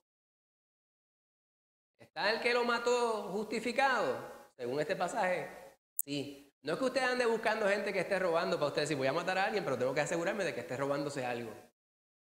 Porque ya eso es otro problema, ¿verdad? Pero en defensa propia, en protección de los demás, ahí está claramente expresado. No es culpable de asesinato. Dice, no matarás. Dicen, pero no matarás. Sí, pero es que el matarás es la palabra problemática en la Biblia, ¿verdad? Porque no es la palabra que se utiliza ahí no es no asesinarás. Y obviamente el hilo que separa una idea de la otra pues es bien fino. Sin embargo aquí pues se refiere al previo. No es solo un estado emocional, no es como usted se sienta. Para usted lidiar con la culpa tiene que haber alguien, tiene que haber algo, tiene que haber un método, tiene que haber una estructura para deshacer la culpa. Y esta es la palabra expiación, ¿verdad? De ahí donde viene la palabra el chivo expiatorio. Cuando hablan, pasó algo. Allá, muchas veces en las películas detectivescas, sale esto. Allá asesinaron a alguien, le dicen, fulano, tienes que ir, presentarte al lugar en tal momento, y allá es cuando encuentran que está el hombre muerto, pero el que está al lado es él. Allá lo identifican y dicen, tú lo mataste. Dice, pero tú que fuiste que me mandaste para acá. Él es un chivo expiatorio. Es la persona sobre quien recae la culpa. El chivo expiatorio, dentro de la cultura hebrea, era el animalito, ¿verdad? Que era entregado por la culpa de todos, para expiar su pecado. ¿Quién fue el que se utilizó para expiar la culpa de toda la humanidad? Cristo Jesús. Su sangre hermosa fue derramada para que usted y yo pudiéramos tener perdón de nuestros pecados. Por eso es que cada vez que nosotros pecamos contra Él. Es que nos tomamos en poco lo que Cristo Jesús ha hecho por nosotros, hermanos. Por eso es que yo digo, es tan y tan importante que nosotros consideremos la palabra. Este estudio como que va subiendo y bajando. Usted dice, ay, qué chévere, nos reímos de momento, pero va a seguir. Como que de momento me sentía bien y ahora no me siento tan bien porque me doy cuenta de que realmente yo soy un pecador. Somos pecadores, todos somos pecadores. El Señor no quiere que seamos pecadores. Ahora, lo que yo subrayo respecto a esto es que cada vez que yo entiendo, o cada vez que recuerdo y cada vez que analizo la acción tan y tan tremenda que realizó el Señor para que yo pudiera tener perdón de mis pecados, me doy más y más cuenta que hay instancias en las cuales esas cosas las doy por sentadas. ¿Me entiende lo que digo? Vivimos las cosas tan y tan cercanas que a veces las pasamos por alto. Y mi esposa, y perdona que te utilice de ejemplo, en este tiempo del verano que he estado en casa con una enfermera personal, gracias a Úrsula, que es tremenda enfermera, me doy cuenta de una gran fortuna de tener la familia que Dios me ha dado. Y yo le paso por el lado y a veces la hostigo mucho y le digo, yo te amo tanto. Y esas cosas yo me doy cuenta, ¿verdad?, de la gran fortuna que Dios derrama sobre nuestras vidas. ¿Verdad? Ustedes son una bendición para mí. Llegar aquí a la casa del Señor y ver sus rostros y poder abrazarle y poder hablar con usted y poder intimar, preguntarle cómo usted está y saber que usted me está preguntando por mi salud, por mi mamá y ver que lo hace de manera sincera, ¿verdad? A veces se nos olvidan algunas cosas, pero a lo que me refiero es que tenemos tantas bendiciones que el Señor nos da que muchas veces pasamos por alto. La más grande de todas ellas es la salvación en Cristo Jesús. Si yo en un momento hago algo que de pronto por mi humanidad pudiera resultar en ofensa a mi esposa, de momento pasé por alto a algo, ella se esmeró en hacer una cena y se me pasó darle las gracias por lo delicioso que estaba. Ella no lo está esperando, pero si se me olvida, me doy cuenta que estoy fallando. En el caso de nuestro Señor es igual, hermano. Cristo Jesús lo dio todo. Jehová entregó a su Hijo unigénito por nosotros, para que expiara nuestro pecado. Por lo tanto, cada vez que nosotros pecamos, nosotros estamos pisoteando el nombre del Señor. Es importante que lo consideremos. Ahora, dice Hebreos 10, 11 al 12. Ciertamente todo sacerdote está día tras día ministrando y ofreciendo muchas veces los mismos sacrificios que nunca pueden quitar los pecados. Lo que estábamos hablando, ¿verdad? Del sacrificio constante, el holocausto. Pero Cristo, habiendo ofrecido una vez para siempre un solo sacrificio por los pecados, se ha sentado a la diestra de Dios. Ese no es un sacrificio continuo, se hizo una sola vez y por todo. La vergüenza, esto es subjetivo. ¿Recuerdan la diferencia entre objetivo y subjetivo? Objetivo, Manuel y Rubén. Rebeca, quizá. La bicicleta, que no era una motora, era una bicicleta. Subjetivo, ¿por qué Rebeca se estaba riendo cuando le entregó la bicicleta a Samuel? ¿Era Samuel? ¿A Manuel? Pues todas las contestaciones que ustedes dieron eran posibles.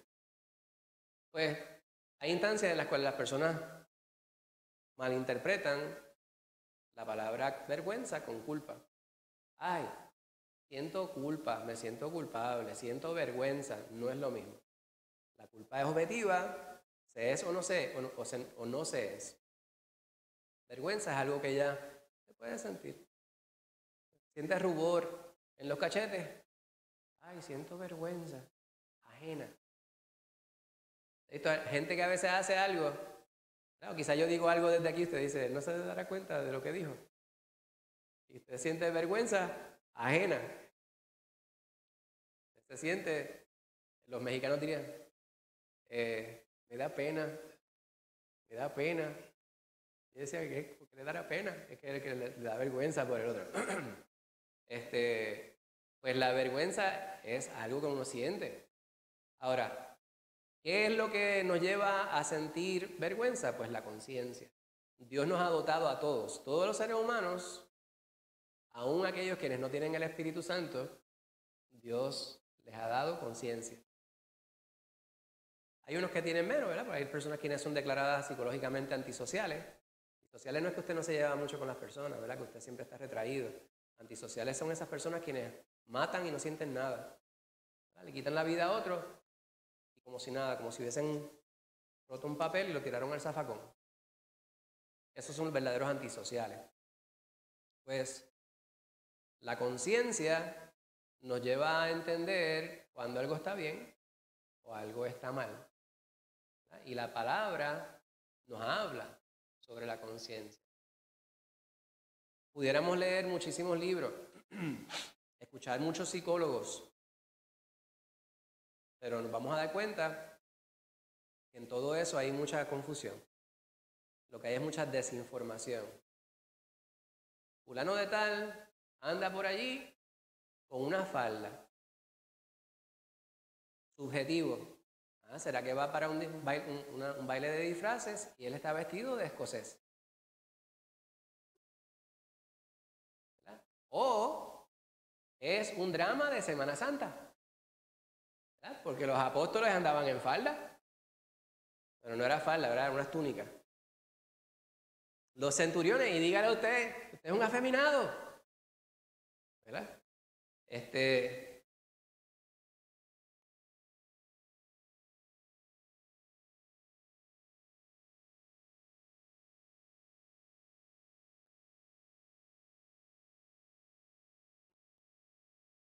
yo me busqué este problema. Hay contexto, usted tiene que evaluar el contexto. No es que esté vestido de una forma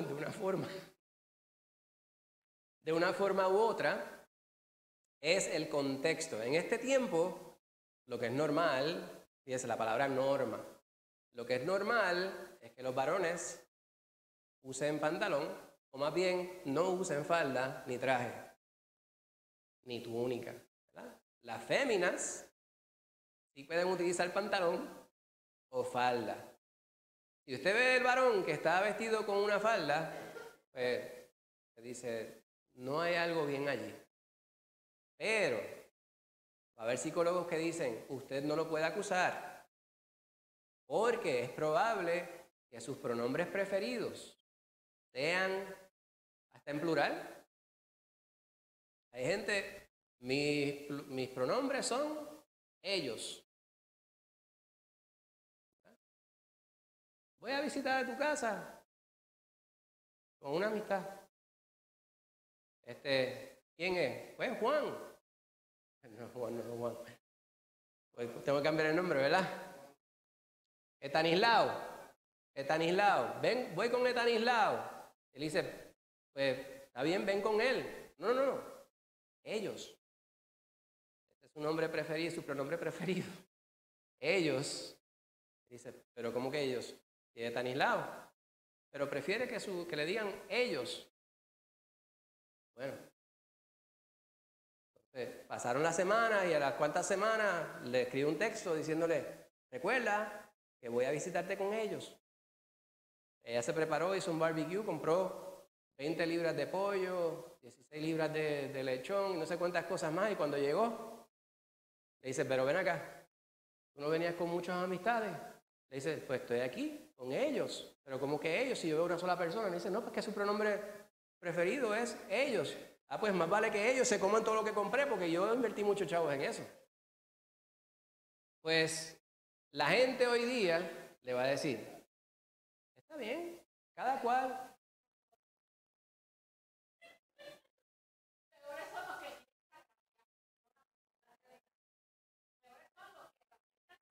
Es que hay mucha hipocresía, ¿verdad? Hoy día hay personas quienes pierden sus trabajos porque no se someten a ellos. Claro, ellos es una cosa terrible, hay ellos y todes. Se ha cambiado y eso se ha convertido en la norma. Aunque es la minoría de las personas quienes caen dentro de ese grupúsculo, lamentablemente el impacto ha demarcado a todos. No sé quiénes son más influenciados, son los jóvenes. La juventud, desde los millennials hasta los alfa, los que vienen subiendo ahora, están creciendo dentro de esa amalgama, de esa musaraña de confusión. Correcto. Entonces, si nosotros acusamos a alguien, pues se nos va a tildar de 20 cosas. 20 cosas fóbicos, ¿verdad? Porque no es que usted detesta algo, sino que usted le tiene miedo, es lo que quieren decir. Pero ese es el tema periferal.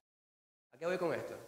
Si busco en los libros, busco en los medios de comunicación, busco en los autoproclamados expertos en la materia, pues lo que voy a hacer es confundirme más. ¿Qué tenemos que hacer nosotros? Buscar el fundamento en la Biblia.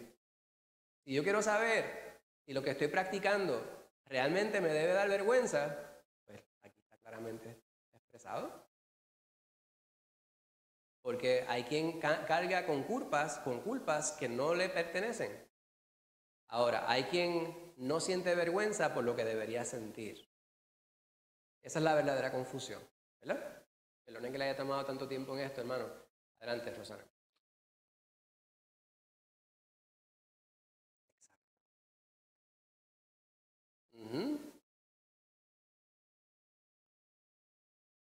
Esa palabra es bien fuerte, ¿verdad? Cauterizar. Eso, que tiene una herida abierta, entonces no hay con qué coserlo, y en ese momento buscaron un canto de metal, lo limpiaron, lo pusieron al rojo vivo y lo pegaron ahí para que se una la carne, lo cauterizaron. La conciencia se la quemaron. En Puerto Rico hay una expresión que dice se le quemó. De momento, se le quemó el cerebro, se le cauterizó el cerebro, o sea, que ya no piensa, lo que se ve es el humito. Pues hay gente que vive así. Mira lo que dice 1 Corintios 8:4. Lisa, ¿tú podrías leer ese? 1 Corintios 8:4. A los ídolos sabemos que un ídolo nada es en el mundo y que no hay más que un Dios. Amén. Amén. Pues los corintios pensaban que había ciertas cosas que le eran pecados respecto a lo que comían. Y de esto se ha hablado mucho, ¿verdad?, aquí en la iglesia. Pues Pablo está diciendo, bueno, usted quiere abstenerse de ciertas cosas para no afectar a los demás, fantástico. Pero es importante nosotros entender que Dios es categórico, ¿verdad? Es exhaustivo respecto a lo que Él nos dice. Tú no pecas porque tú estás comiendo a esto que se le fue dedicado a los ídolos. La palabra misma es la que me ayuda a entender qué es lo que está bien y qué es lo que está mal para el Señor. Y eso es lo que debe importar. No es lo que dicen los hombres, ¿verdad? Como dice Lorian, quienes dan vergüenza son aquellos quienes les ríen las gracias, o sea, quienes siguen ese circo que se realiza, exacto. Romanos 12:2, ¿qué dice ahí, Ushua?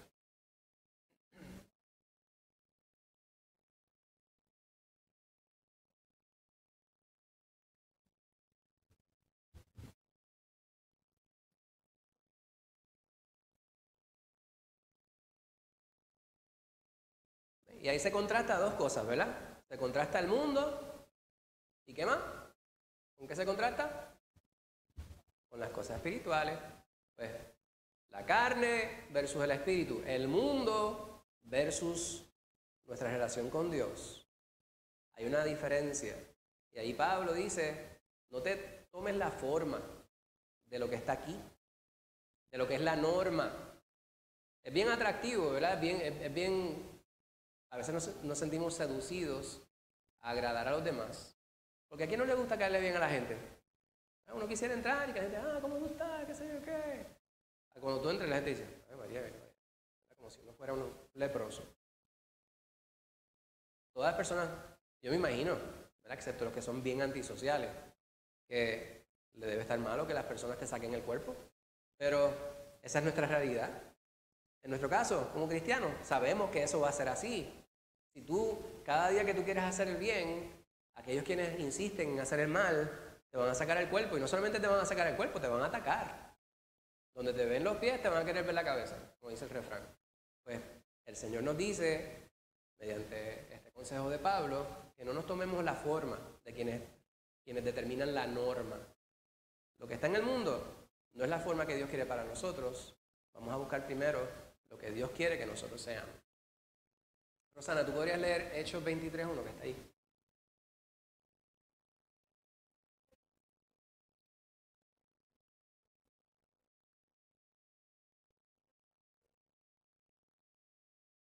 ¿Y cómo Pablo sabía eso? Exacto. Porque él estuvo allí.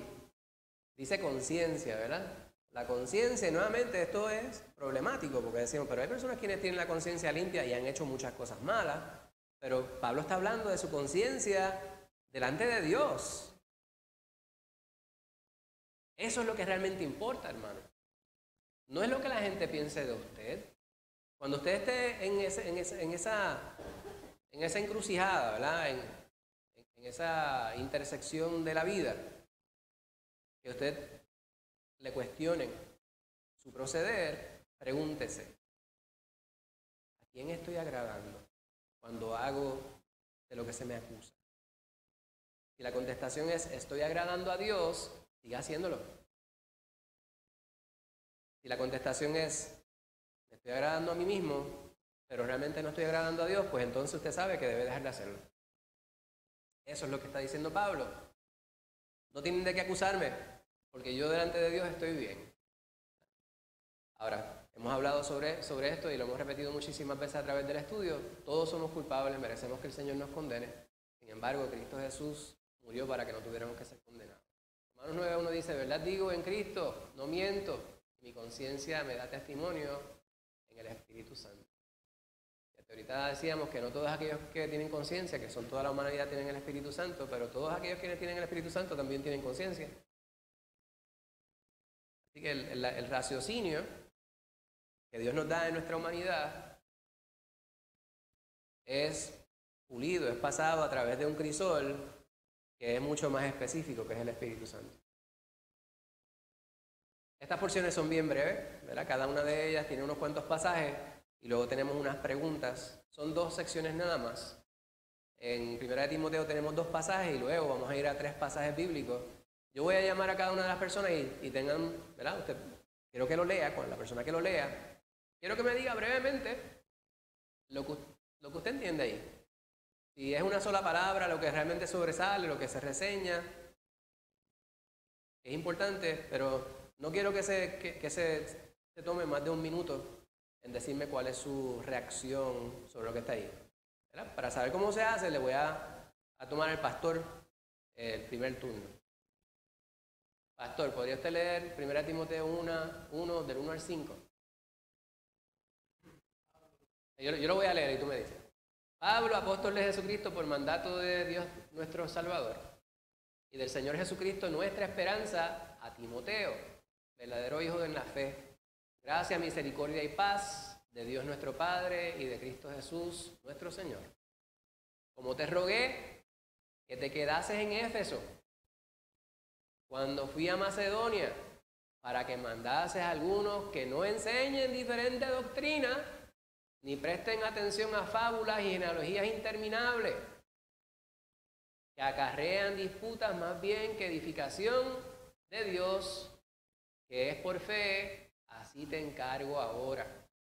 Pues el propósito de este mandamiento es amor nacido de corazón limpio y de buena conciencia y de fe no fingida. A ver, si el ejercicio fuera 30 segundos para dar un consejo basado en este pasaje, ¿cuál sería?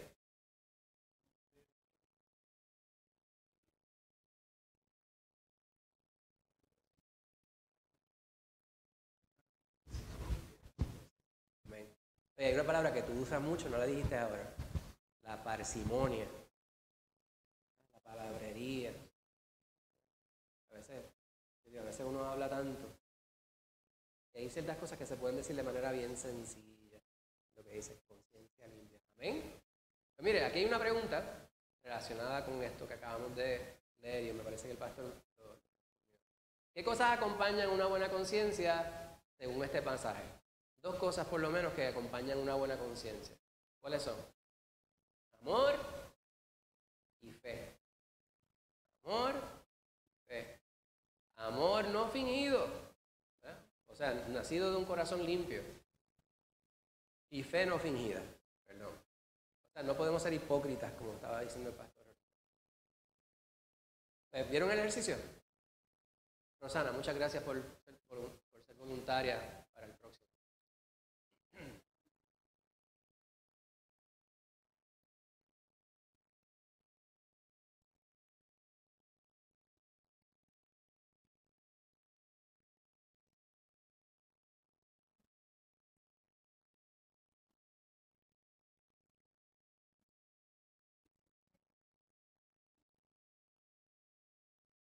En 30 segundos o menos.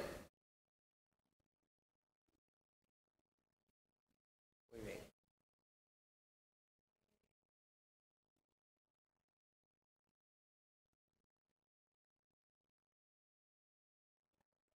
Muy bien. ¿Qué significa naufragar ahí? Que estaban en un barquito y se fueron a la deriva. Se fueron a la deriva.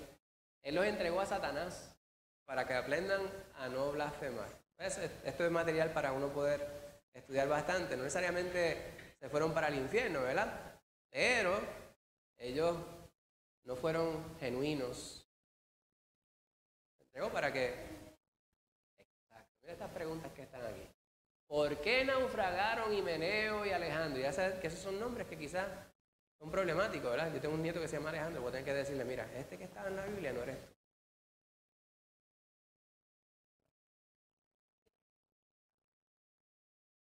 Sí.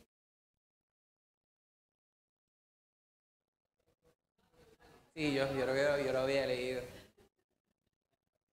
Sí, pues. No, no lo voy a decir porque queda grabado.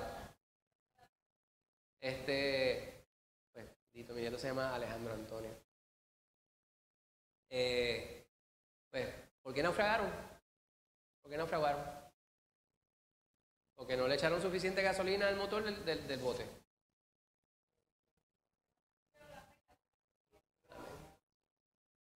Aquí está la pregunta importante.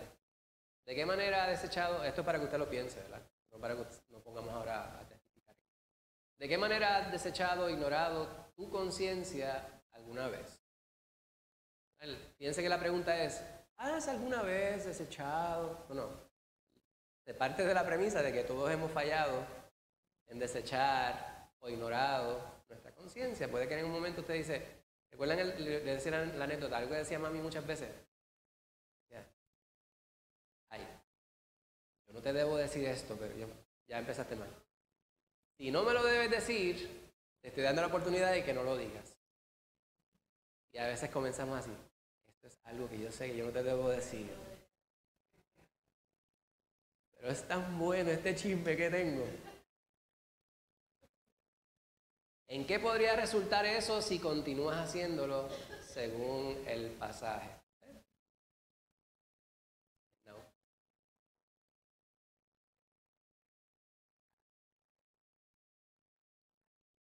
Correcto.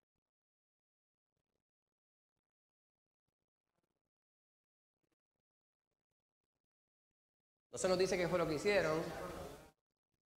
Exacto. Hay muchas instancias que sucede así. Dios nos libre de ello, ¿verdad, hermana Rosana? Adelante.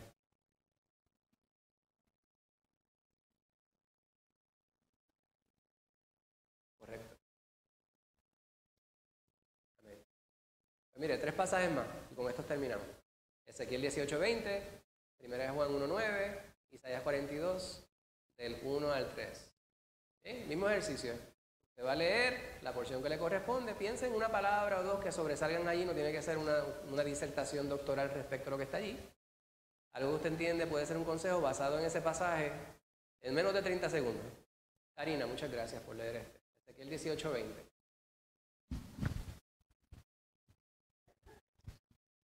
El alma que pecare, esa morirá. El Hijo no llevará el pecado del Padre, ni el Padre llevará el pecado del Hijo. La justicia del justo será sobre él, y la impiedad del impío será sobre él. A ver, un consejo o cualquier cosa que sobresalga ahí de importancia, menos de 30 segundos.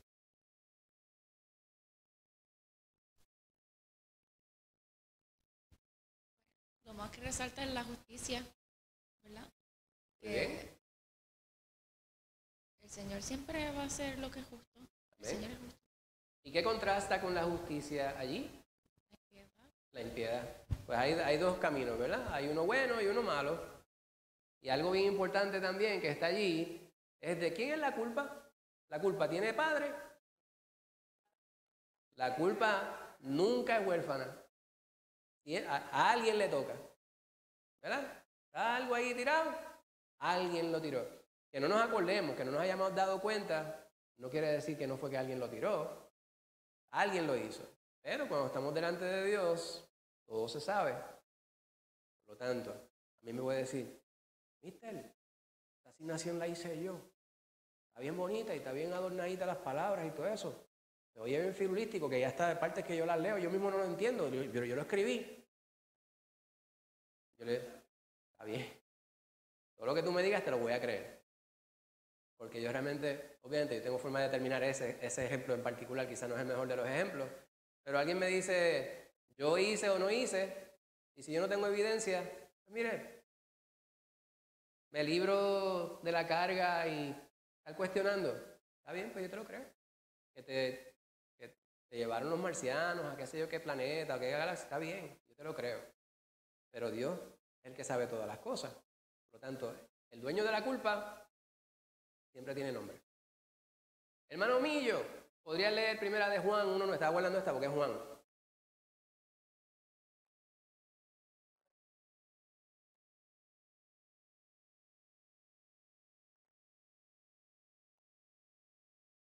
Una pregunta, ¿eso te resulta reconfortante? ¿Te hace sentir bien ese pasaje? ¿Por qué?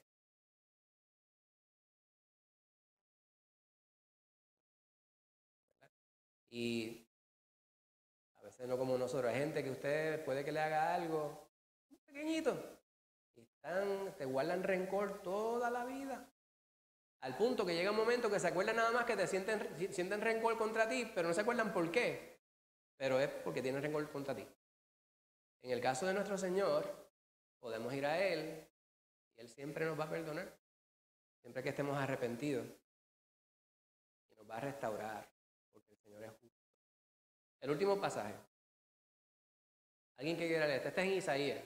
Alguien de manera voluntaria que quiera leer este. Alguien que me levante de la mano. Hermana Loriana. Isaías 42, 1 al 3.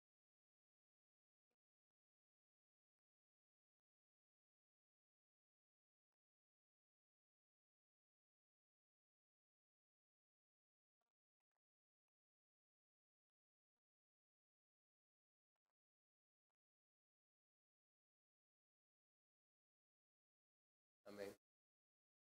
Aquí Isaías utiliza unas palabras, ¿verdad?, domingueras, que hay que buscarlas en el diccionario bíblico.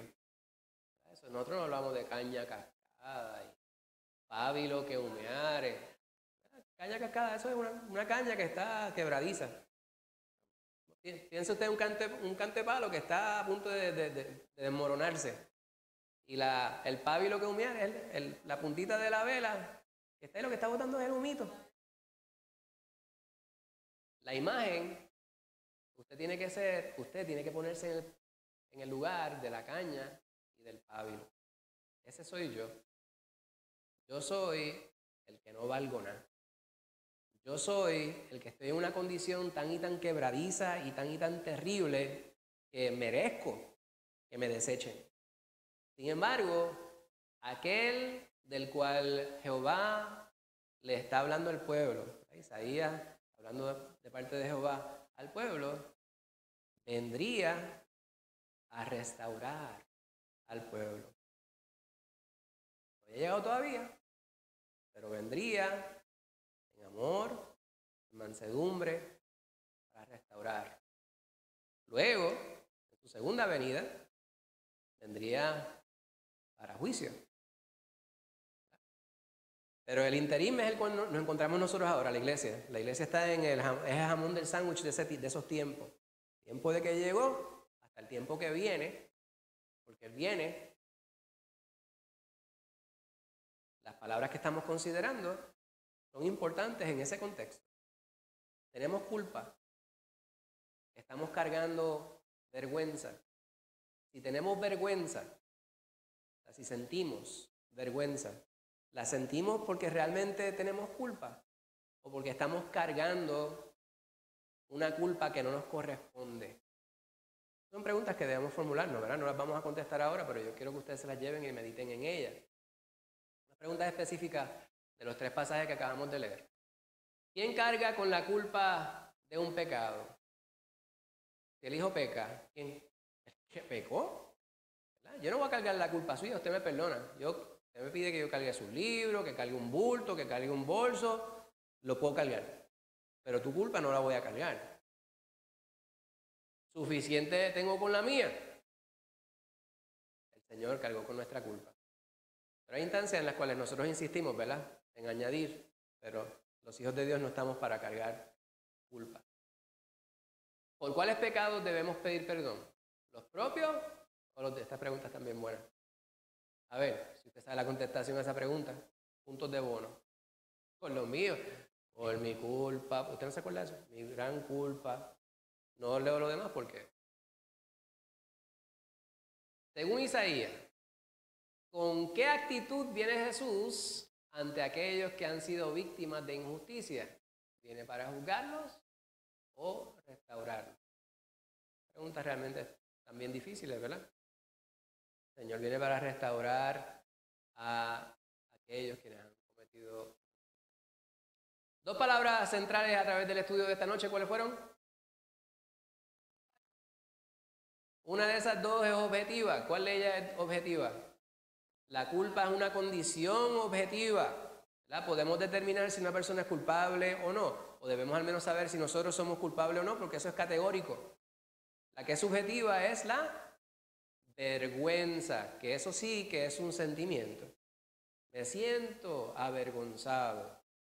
Hay instancias en las cuales sí, está justificado, en otras ocasiones no. ¿Hay alguna pregunta, alguna duda, alguna corrección, alguna queja que usted tenga respecto a algo que hayamos hablado sobre lo cual hayamos hablado esta noche? Glorian. Amén.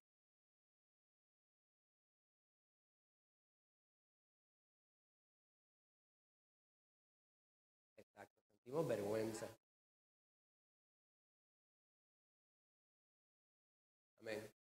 Dado que sentimos vergüenza por la culpa, entonces no hay condenación, porque el sentir vergüenza por la culpa nos lleva a arrepentirnos y el reconocer que somos pecadores y reconocer a Cristo Jesús como Hijo de Dios es lo que nos permite franca entrada a la eternidad, hermana.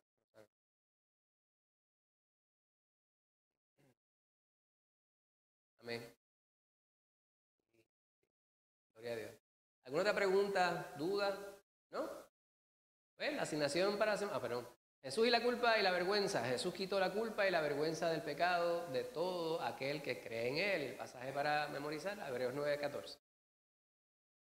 Cuanto más la sangre de Cristo, el cual mediante el Espíritu Eterno se ofreció a sí mismo sin mancha a Dios, limpiará vuestras conciencias de vuestras de obras muertas para que sirváis al Dios vivo. La sangre de Cristo limpia nuestra conciencia. ¿Ven? Bendito sea el Señor. Ahora sí, la semana que viene, la última sesión en este tema, la caída. El título es ¿Todos creen en Dios? La pregunta. Pues vamos a hablar sobre eso la semana que viene, ¿verdad? Tienen varios pasajes como base para poder considerar. Espero que lo puedan repasar. Les invito a que tengamos una palabra de oración y de esta manera nos despedimos. Recuerden que hoy no es martes. Mañana es viernes. Dice aquí que a las 9 de la mañana hay oración en la mañana. Yo estaré visitando a Elías Gesina. Oren por mí, por favor. Bendito sea el nombre del Señor. Mañana hay reunión de facultad. Señor, te damos gracias por la bendición de tu palabra, mi Señor. Gracias porque no tenemos que ser rígidos para poder entender que tú estás con nosotros. Sí, tenemos que ser íntegros en observar tu palabra. Gracias por mis hermanos preciosos, quienes tú traes hasta este lugar en la noche de hoy. Gracias por nuestra gran fortuna de estar seguros que tú estás con nosotros, de tenernos los unos a los otros, Padre Santo. Por esto te ruego que tú nos ayudes a cada día a compenetrarnos más los unos con los otros para que el amor, el nexo que nos une, Padre Santo, cada día sea más fuerte. Podamos vivir en total comunión los unos con los otros y contigo sobre todo, y que nada se interponga entre nosotros y la obra que tú nos has encomendado. Mira las pruebas que se avecinan. Sabemos que tú estás con nosotros. Nos depositamos completamente en tus manos, mi Señor, para que tú estés en control. Tú sabes todo, mi Señor. Tú sabes todo lo que vamos a decir, todo lo que vamos a hacer antes de que lo digamos o lo hagamos. Por eso te imploro, mi Señor, que tú impidas cualquier acción, cualquier palabra, cualquier pensamiento que nos avergonzara, mi Señor, respecto a nuestra relación contigo. Que cada día podamos procurar la santidad, teniendo conciencia de que tú estás sobre nosotros y que tú has pagado un gran precio, el precio más grande, para que nosotros podamos tener la vida eterna. Gracias, Padre amado, por la claridad con la cual estas cosas vienen a nuestras mentes. Si tú no estuvieras en nosotros, no había forma de que nosotros pudiéramos comprender. Te bendecimos, mi Señor.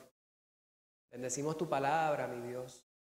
Gracias porque tenemos el privilegio de poder tenerla, de poder leerla, de poder pronunciarla, de poder atesorarla en nuestros corazones y nuestras mentes. Pero sabemos que tú nos exiges en tu palabra que nosotros la pongamos en práctica. Danos también la valentía para así hacerlo. Hoy te pido de manera especial por mi sobrino que está con nosotros hoy, mi Señor. Te pido que tú le bendigas, que tú estés con él, mi Señor, ahora en este viaje que van a tomar la familia completa. Que tú le guardes de todo mal, que tú protejas su mente, que pueda ser Adrián un varón poderoso en tu palabra en su momento, y que sepa, Padre Santo, quién tú eres en su vida y qué tú demandas de él. Protégele, cuídale, susténtale, dirígele en todo, mi Señor, tanto a él como a Luis, como a Karen y a su hermanito. Sé con ellos cuatro, mi Señor. Ahora te pedimos que tú nos acompañes de camino a nuestros hogares. Mira a aquellos quienes están convaleciendo enfermos, mi Señor. En especial te pido por mi hermano Héctor, que tú le cuides, mi Señor, tú le restablezcas su salud, la hermana Lucy, mi Señor, que tú les bendigas, mi Dios, que ellos puedan sentirse completamente bien y tener calidad, Padre Santo, de vida, puedan tener voz para poder alabarte, su conciencia esté clara, mi Señor, sus mentes puedan estar claros y que puedan caminar siempre, Padre Santo, y valerse de sus fuerzas en ti, mi Dios. Bendice a sus hijos, Padre amado, que se preocupan por ellos y les cuidan. También premiales, mi Señor. Te pido por nuestro pastor, estuvo y todavía está afónico, mi Señor, pero vemos que va en franca recuperación. Sé con él. Cuídale siempre, mi Señor. Mira a los demás que estamos aquí, nos ponemos en tus manos y te pedimos que nos cuides a través del camino. Y este semestre que está por comenzar, te pedimos una bendición y dirección en todo. En el nombre de Cristo Jesús te ponemos estas cosas en tus manos, mi Señor. Amén.